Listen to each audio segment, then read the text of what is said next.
Hello friends, आप लोग कैसे हो। आशा करते हैं आप लोग बहुत अच्छे होंगे। हमारे इस चैनल में आप सभी लोग का बहुत स्वागत करते हैं। मेरा नाम अंबुज है। अगर आप भी यूपी ट्रिपल एससी पेट का पेपर देने वाले 2025 का, तो ये वीडियो आपके लिए बहुत ही इम्पोर्टेंट रहने वाले, क्योंकि इस वीडियो में हम आपको बताने वाले हैं संविधान। संविधान यानी कि द कॉन्स्टिट्यूशन से क्वेश्चन हमेशा पूछे ही जाते हैं। 2 या 3 नंबर के क्वेश्चन भारतीय संविधान से पेपर में अवश्य पूछे ही जाते हैं। जैसे कि आज का हमारा मुख्य टॉपिक रहने वाला है कार्यकाल।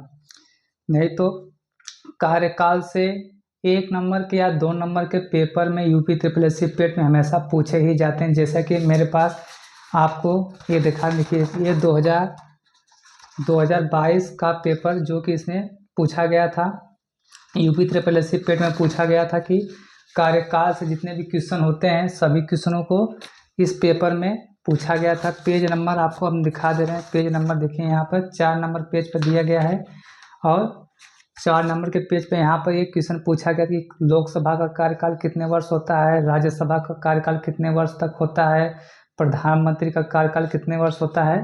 तो देखिए यहाँ पर आप सभी लोग को दिख रहा होगा, नहीं दिख रहा तो कोई बात नहीं, यहाँ पर हम आपको समझा देते हैं ब्लैक बोर्ड पे। ठीक, तो ये रहा पेपर। इस पेपर के माध्यम से हम आपको वीडियो को समझाने का प्रयास करेंगे। तो कार्यकाल में सबसे पहले हम लोग चलते हैं कि कार्यकाल में हम लोग चलते हैं प्रधानमंत्री।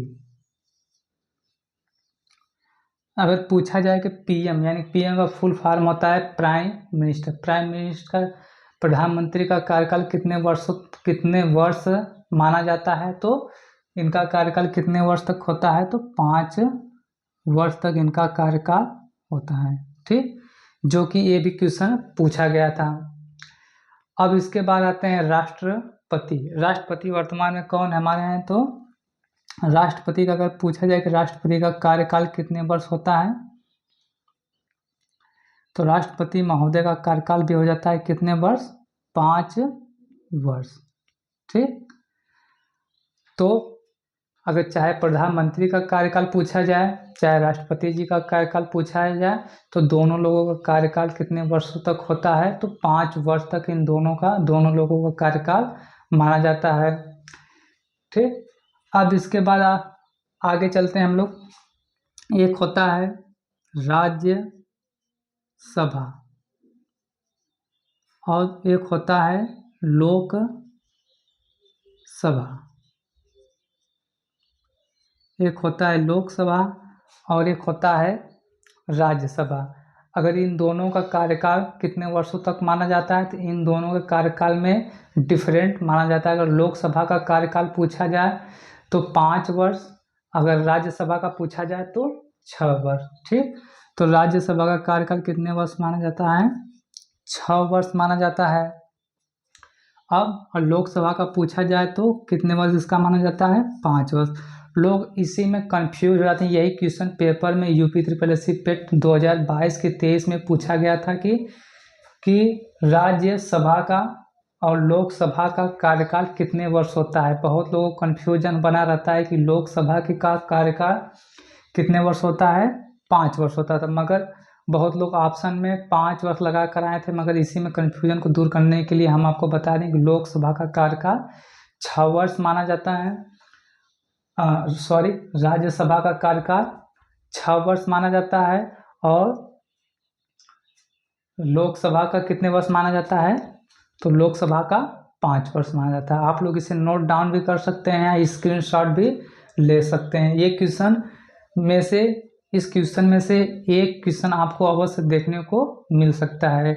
इसके बाद और एक क्वेश्चन पूछा गया था कि वोट देने का अधिकार कितने वर्ष माना जाता है, मतलब भारतीयों को वोट कितने उम्र में देने का अधिकार प्राप्त हुआ है, तो इसकी उम्र समय सीमा कितनी रखी गई है, तो 18 वर्ष।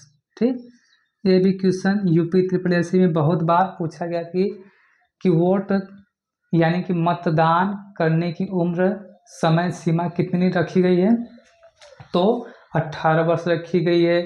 जब राजीव गांधी की सरकार हुई थी तो उस समय वोट देने की अधिकार मतलब वोट देने की उम्र कितनी थी?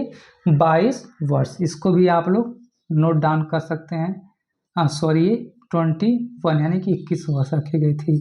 ठीक, फिर कुछ संविधान में संशोधन किया गया, कुछ परिवर्तन किए गए और परिवर्तन करने के बाद वोट देने का अधिकार कितने वर्ष रखा गया इसमें? तो 18 वर्ष वोट देने का अधिकार इसमें रखा गया है। ठीक, अब आइए थोड़ा सा एक बार और इसको हम लोग रिकॉल करते हैं, एक बार और इसको रिवीजन करते हैं। जैसे कि दिया है कि प्रधानमंत्री का कार्यकाल कितने वर्ष माना जाता है? तो 5 वर्ष इनका कार्यकाल माना जाता है।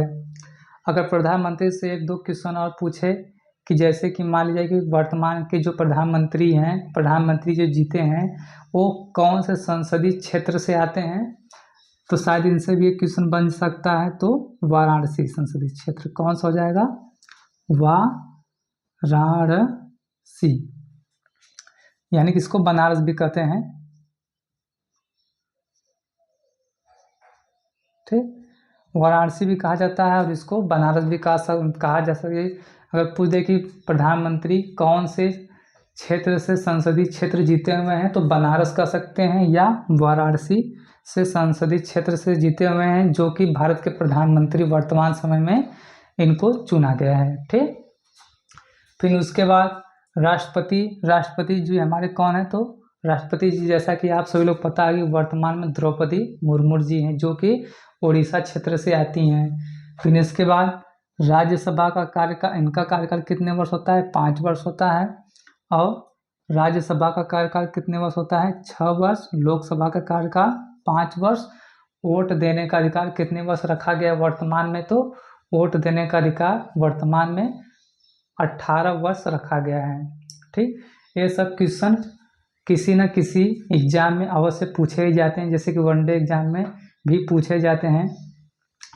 तो आज के लिए बस इतना। अगर हमारी वीडियो आप सभी लोगों को पसंद आए तो चैनल को सब्सक्राइब कर लीजिएगा, बेल आइकन घंटी को अवश्य दबा लीजिएगा। मिलते हैं हम नेक्स्ट वीडियो में। आज के लिए बस इतना ही। थैंक यू, धन्यवाद।